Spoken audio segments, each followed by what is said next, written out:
Another question we've been getting has to do with why in the recommended programming do we hit every muscle 3 times per week, basically every other day with Sundays off sort of thing. So is that out of convenience? Is there a different rate of recovery based on what we're doing with X3? The short answer to that part of the question is maybe. We're a bit in uncharted territory. There's not a ton of research on going to fatigue the way we are doing it with such an extreme level of variance and resistance. However, there's a really good answer to this question, and it's a little bit controversial because this translates into all types of training for strength and size. And I don't know why it would be controversial, but a lot of people are emotionally attached to their training splits or what they learned when they watched the P90X video. Mountain of scientific information in there. But the most important type of study when you're looking at a recovery rate of muscle or any type of tissue is a study that has a biopsy. This means is they cut a chunk of muscle out and look at it under a microscope.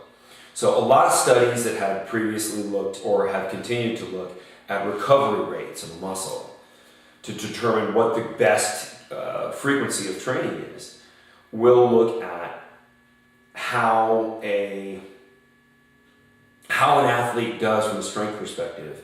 So they have one athlete doing it every other day, doing a certain exercise every other day, one doing it twice a week, one doing it once a month, and who got stronger. Well, the problem with that is there's a lot of other variables in that type of study.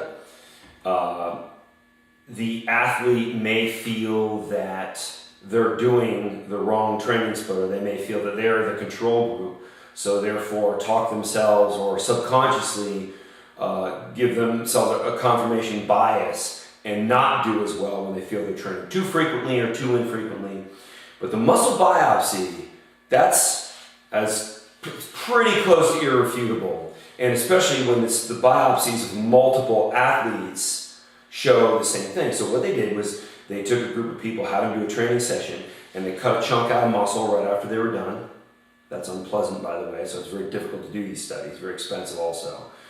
Then they cut another chunk out 24 hours later, and cut another chunk out 36 hours later, and analyze and look for protein synthesis. So there's 2 types of muscular development. There's sarcoplasmic hypertrophy and myofibrosis.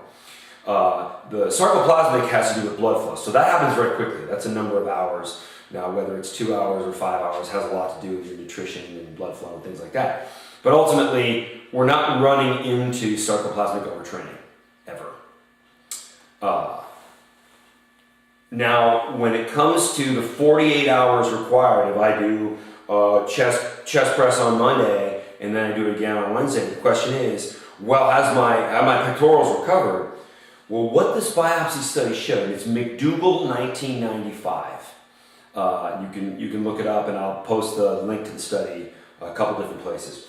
But what McDougall and the other researchers found was that after 36 hours, so protein synthesis was at a peak at 24, and then it dropped off back to baseline 36 hours. So basically, you are done building muscle after 36 hours. Doesn't mean you start losing, but you've recovered after 36 hours, and that's pretty close to a definitive statement on how that's going to go. And comparing that kind of study with one of these observational studies where, like I described, athletes were stronger or not stronger, this is a much stronger piece of information, much more powerful piece of information than all those other studies, and that was the basis of the 12-week program, especially in the more advanced stages. Hope that answers the question. If you have any more questions, subscribe to the YouTube channel or ask us on Facebook.